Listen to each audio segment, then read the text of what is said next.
Bom, gente, então, nós vamos falar de leishmaniose tegumentar americana, leishmaniose visceral, que, como vocês viram, são doenças que têm poucas semelhanças e muitas diferenças, né? A principal semelhança é o nome que vem do gênero Leishmania, que, na verdade, são espécies diferentes, né, que causam manifestações clínicas completamente diferentes. Então, esse paralelo que eu vou fazer o tempo inteiro nessa aula é entre leishmaniose tegumentar americana e leishmaniose visceral. Tegumentar é uma doença, né, infecciosa, mais leve, que vai acometer pele, uma lesão na pele e, às vezes, com lesão em mucosa. É uma endemia que está em expansão no país, mas ela ainda é predominantemente rural, em ambientes menores ou silvestres também. Causada principalmente pela Leishmania brasiliensis, aqui na região sudeste, exceto lá na região amazônica, que prevalece a Leishmania amazonense e aparece, às vezes, a guianense. Mas são essas três espécies principais que causam leishmaniose tegumentar. Por outro lado, a leishmaniose visceral é uma doença grave, né, potencialmente fatal, com acometimento sistêmico, evolução crônica, e é uma endemia também em expansão, mas que hoje tem acometido mais, principalmente os centros urbanos, causada no nosso meio, no Brasil, pela Leishmania chagas, e em outros países, e aí eu vou citar a Índia, que tem muito caso também, pela Leishmania donovani, é outra espécie que causa calazar lá na Índia. Então, só para vocês entenderem aqui, elas vêm no mesmo gênero Leishmania, mas são subgêneros diferentes, mistura um pouco, a amazonense está aqui, né? Mas a brasiliense está do subgênero Viania e a chagas no subgênero Leishmania, do complexo Donovani, é bem próximo a chagas com a Donovani, mas aqui, então, essa genealogia da Leishmania. Do ponto de vista epidemiológico, então, essa diferença que eu comentei com vocês, né? A tegumentar, ela é uma zoonose de animais silvestres, então, seus reservatórios, né, silvestres, marsupiais, roedores e tamanduá. Por outro lado, o calazar, o principal reservatório hoje é o cão, na verdade é um hospedeiro, ele também adoece e tal, né? Mas tem também raposas e marsupiais. O vetor tem algumas diferenças de espécie do lutzomia aqui, tá? Mas são os flebotomídeos, mosquito palha que a gente fala em geral. A leishmaniose tegumentar ocorre, tem muito caso aqui no Brasil e no Peru, fora do país, muito na região do Oriente Médio, tá? Irã, Arábia, Síria, Afeganistão. Já o calazar, no Brasil, né? Além do Brasil, a Índia, que eu já citei, alguns países da África, especialmente da região central oriental da África. A leishmaniose tegumentar tem casos em todos os estados do país, e a visceral, principalmente no Nordeste e no Sudeste. Tem algumas diferenças. Então, por exemplo, lá no estado do Amazonas, tem muito caso de leishmaniose tegumentar, mas muito mesmo. E não tem leishmaniose visceral, por exemplo. Então, o local onde que você está atuando, o paciente veio, onde ele esteve, ele importa, sim, para a gente diferenciar essas coisas também. Aqui os dados de notificação registrados no DataSUS de 2019, nós tivemos 17 mil casos de tegumentar, leishmaniose tegumentar no país. Pará, Mato Grosso, Minas, terceiro estado com maior número de casos registrados. Bahia, Amazonas, Maranhão, Acre. Isso varia um pouco de ano para ano, mas são esses estados geralmente são os mais importantes na leishmaniose tegumentar. Então, nós temos aqui região norte, região centro-oeste, região nordeste, né, e sudeste aqui, né, Minas Gerais. E a visceral, né, 2.800 a 3.000 casos, isso também varia de um ano para outro, bem menos que a tegumentar, né, mas ela tem aí 62 óbitos, né, no país mentira, quase 300 óbitos no país desses pacientes que tiveram calo-azar. Às vezes morre de outra coisa, mas entra nesse bolo aqui, né? Maranhão, Pará, Ceará, Minas, Bahia, Tocantins, Pernambuco, Piauí. Quer dizer, a maioria aqui são estados do Nordeste, né? E Minas Gerais entra como um estado importante de ocorrência de calo-azar, e alguns estados da região norte também entram, Pará e Tocantins. Do ponto de vista clínico, é claro que são doenças bem diferentes, né? Aí que a gente vê. A tegumentar é uma ferida, uma úlcera de pele crônica, geralmente ela é uma úlcera única indolor, com a borda em moldura, mas tem um polimorfismo, significa que pode se apresentar de diversas formas distintas. Eu vou mostrar algumas figuras de pacientes, inclusive, que nós atendemos aqui em Divinópolis. Mas, em geral, né, após um período de incubação variável aí de 10 dias a 3 meses, forma-se uma pequena pápula naquele local de inoculação ali da parasita, que vai se ulcerar e formar esse padrão típico. Essa lesão de pele, se não tratada, ela pode, inclusive, cicatrizar sozinha, e depois de muitos anos pode aparecer uma lesão em mucosa, uma ferida, uma úlcera em mucosa. O calo-azar, como a gente viu, tem um período de incubação muito variável, depende muito da resposta imune, da imunidade do hospedeiro, né, da pessoa que pegou, que está doente. E o espectro clínico é amplo, desde formas leves, assim, assintomáticas, aí o paciente começa com uma febre, um emagrecimento, uma fraqueza, uma diarreia. Aí você vai examinar esse paciente, tem um aumento do fígado e do baço, e do ponto de vista laboratorial, o hemograma mostra uma anemia de doença crônica, uma queda de leucócito, uma queda de plaqueta. Então, isso tudo é porque infiltra a medula óssea, infiltra o baço. Então, tem uma queda das células do sangue. Além do consumo em si por doença crônica, essa anemia. Então, é um paciente que evolui e vai piorando aos poucos.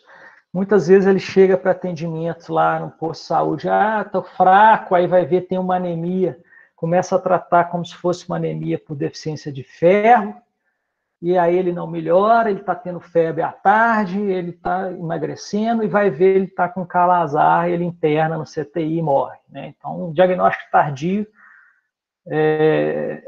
acaba que ele pode complicar por infecções ou por sangramento. Aqui uma foto de uma paciente que eu atendi em 2005, né? Eu estava na residência médica ainda, no ambulatório que a gente fazia. Essa paciente com essa lesão grande no dorso da mão, e ela sentia muita dor, que vocês podem ver, tem uma secreção purulenta aqui no fundo, aqui, que é uma infecção secundária, né? Geralmente, a lesão da leishmania não dói. A dor é porque estava com uma infecção bacteriana purulenta aqui associada, né? A gente deu antibiótico, melhorou a dor. E essa paciente foi até difícil de tratar, porque ela era idosa, tinha problema do coração, e o tratamento ele é forte, né? Mas acabou que deu certo depois. Essa é uma outra paciente com uma lesão na perna, eu acho que era na perna ou no abdômen, não está dando, acho que era na perna essa lesão, na coxa. Uma lesão grande também, ó, arredondada, com as bordas em moldura, tinha um pouquinho de secreção aqui. E eu me lembro bem desse caso, que era uma gestante, deve ter uns 5 anos ou um pouco mais, que eu atendi ela aqui em Divinópolis. E ela veio desesperada de outra cidade para tratar. E eu falei com ela, não, espera seu filho nascer que a gente trata depois, porque o remédio é muito forte e tal. Ah, mas aí o médico caminhou, é essa história, se não tratar vai para o fígado e não sei o quê. Não tem nada disso, mas a paciente depois sumiu. Eu acho que ela foi buscar alguém para tratar ela e não precisava de tratar, o remédio é muito forte. Gustavo, Esse posso é um perguntar? outro paciente. Pode. Desculpa interromper. É que falou um pouco, você falou que tinha um fundo granuloso. O que seria esse fundo granuloso nessas lesões? Fundo granuloso é quando ele é todo vermelhinho, brilhante, sabe? É um tecido granulação, assim, como se limpo, vermelho, tá? Não, essas fotos que eu estou mostrando para vocês não estão mostrando isso, né? Aqui também, ó, tem secreção purulenta, esse paciente estava com uma infecção secundária, um padrão um pouquinho diferente uma borda nem não tão elevada, mas é uma lesão arredondada, crônica e sem leishmania. Olha aqui esse outro também, né? Não tão elevado, mas ó, arredondada, grande. Isso aqui é fundo granuloso, tá? Não aqui, isso aqui tem secreção, tá? Mas esse fundo vermelho e tal. Entendi, obrigado. Esse aqui, Gustavo, ó, olha para você. Sim. Essas lesões na questão da leishmaniose é provocada pelo agente etiológico ou é mais pela reação do corpo a ele? Os dois, né? Mas é o agente que tá cheio de parasita aqui, tá? É onde o mosquito pica, que ele vai começar a reproduzir ali e vai proliferar e vai ter uma reação crônica ali, tá? Então, as duas coisas. A borda da lesão é cheia de parasita, infiltrando os macrófagos, os osteócitos de pele, tá? E olha aqui, esse paciente ele tinha duas lesões. Em geral, a gente vê uma só, mas é possível ter mais de uma, né? Nas duas pernas. Essa maior, saindo secreção aqui, né? Com crosta. Então, e esse aqui é um caso bem atípico, né? Esse aqui tem até uns fios de sutura aqui, ela fez uma biópsia. É uma lesão mais infiltrada, que não é mal delimitada, não tem aquela borda redondinha, duas lesões nas costas, né, no dorso. E ela custou fazer diagnóstico, ela ia, passava pomada de corticoide, pomada de fungo e nada melhorava. Até que ela chegou para o médico e falou, não, eu quero fazer uma biópsia porque pode ser leishmaniose. O paciente falou isso. E ela mora aqui em Divinópolis, até perto, ela morava, né, perto da universidade ali, para o lado da rodovia ali, e era leishmaniose tegumentar, um padrão atípico, né, mas que a gente atendeu e tratou, ela melhorou bastante. Aqui já é foto do Atlas do Ministério da Saúde, que são lesões mucosas tardias mais graves, né, que aí são lesões destrutivas, aqui sem o septo nasal, vocês estão vendo aqui, o lábio, né, todo o lábio superior, palato duro aqui, com lesões, são lesões muito crônicas, viu, gente? Muito antigas. Uma coisa importante em leishmaniose tegumentar é que essa manifestação clínica, ela depende essencialmente da resposta imune. Pensando em leishmaniose tegumentar, né? Então, aqui a gente vê um paciente que tem uma resposta TH1 maior que TH2, uma resposta celular mais significativa do que uma resposta humoral, né? Então, esse paciente ele tem uma hipersensibilidade tardia bem exacerbada, né? Como se tivesse essa reação de Montenegro positiva. Ele tende a fazer forma mucosa. Já o paciente que tem mais um polo amérgico, né, que é uma resposta TH2 maior que a resposta TH1, uma resposta predominantemente CD8, mais humoral, ele tende a fazer uma leishmaniose disseminada, que são lesões disseminadas no corpo, tá? E aí, no meio do caminho, a gente tem a leishmaniose cutânea, né, localizada, que então é um balanço entre o polo anérgico com o polo hiperérgico, né? É uma resposta TH1 um pouquinho maior do que a TH2, mas existe um balanço aqui, esse paciente faz a forma localizada. É bem interessante esse artigo, é um artigo antigo, 2004, do pessoal lá do Rio, mas que essa questão de estudar a imunologia de doenças infecciosas é bem legal por esse artigo também, que é um tema que vocês viram aí, imunizações, né? Professor, agora, esse caso aqui, pode falar? Deixa eu te fazer uma pergunta. No caso, então, as lesões não se manifestam só no lugar que há a inoculação? Pode disseminar? Pois é, a grande maioria dos casos, ela fica localizada, tá? Restrita ali naquele local, lesão única, né? Pode haver disseminação, dependendo da resposta imune, para o corpo todo, ou pode ter uma lesão tardia na mucosa nasal ou oral, tá? Então, ela pode sim disseminar, mas a maioria das vezes não dissemina, ou fica retida somente ali, localizada naquele ponto de inoculação ali, tá certo? Tá bom, obrigada. Essa paciente, eu atendi ela também há uns 4, 5 anos atrás, ela tinha duas lesões na mão, no terceiro e quarto dedos, né, da mão esquerda aqui, né, esquerda. São lesões infiltradas com a borda um pouco elevada, essa nem tanto, e com alguns pontos negros. Isso aqui não é leishmaniose tegumentar, isso aqui é fungo, isso é esporotricose. É um outro tipo de fungo que a gente trata com antifúngico. Mas às vezes pode confundir, você precisa da biópsia, ela fez biópsia, e aí você vê o fungo ao invés de ver as formas mastigotas. E aqui é a mesma coisa, algumas lesões que podem se assemelhar, aqui também esporotricose, mas uma lesão bem destrutiva no nariz, né? Uma cromomicose é um fungo que tem na região norte do país, causam lesões crônicas também, mais infiltrativas, algumas vegetativas, com vários pontos negros, né? E aí é biópsia, né, gente? Tem que tirar ver uma lesão estranha dessa, tem que tirar um pedaço e ver, né?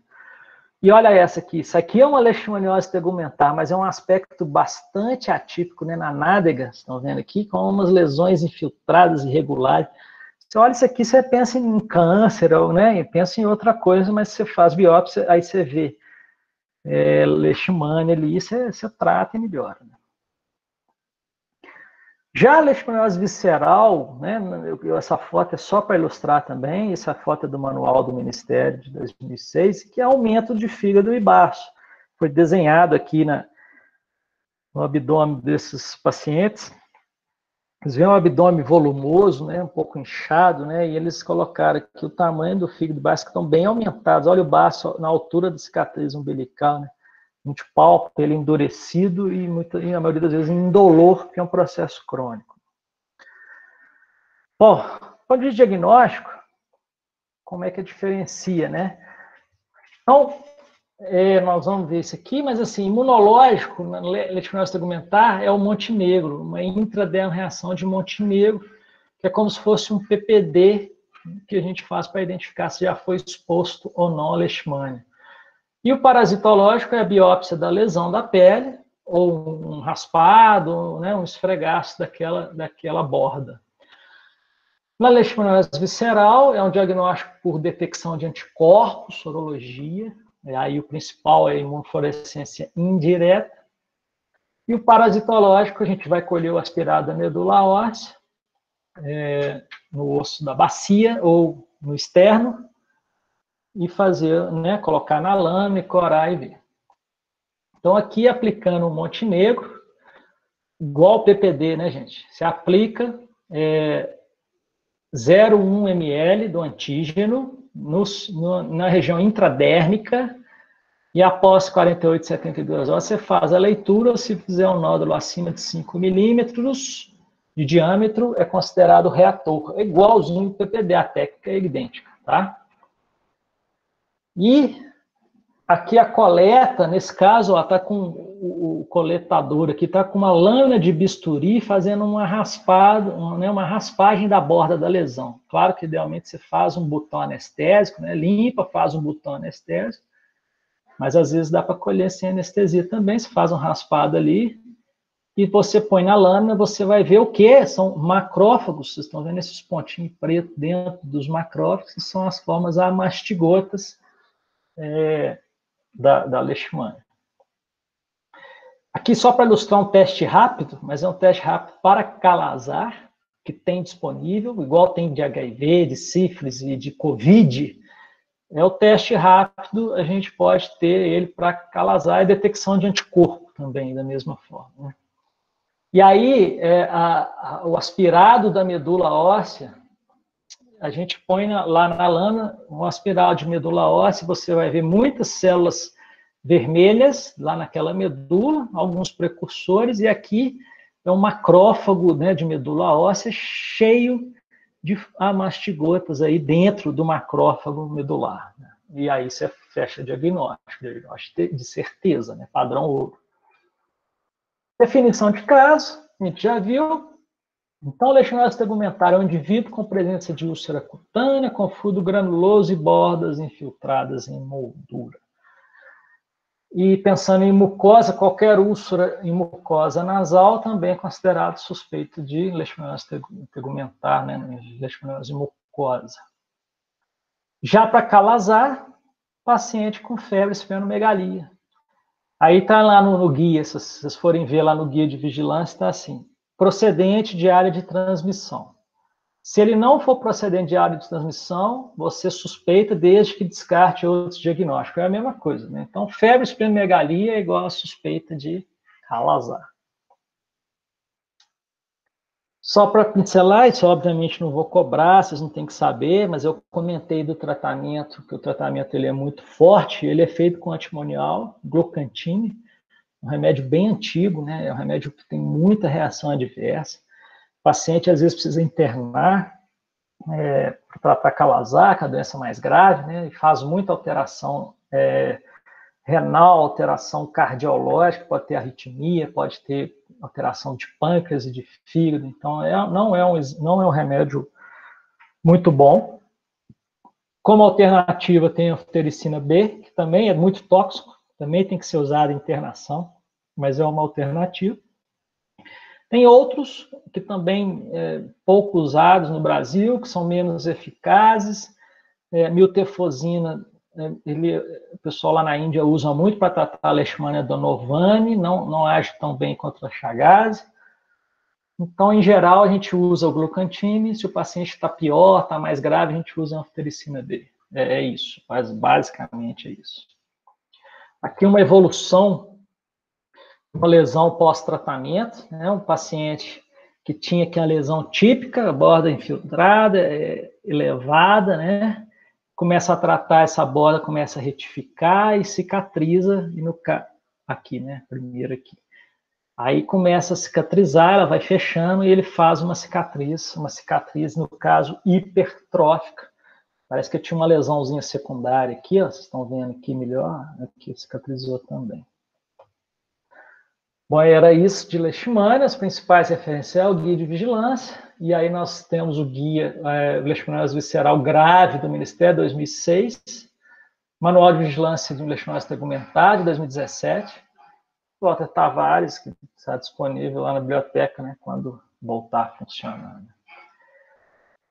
Bom, era isso que eu tinha para falar de leishmaniose tegumentar e visceral. Professor,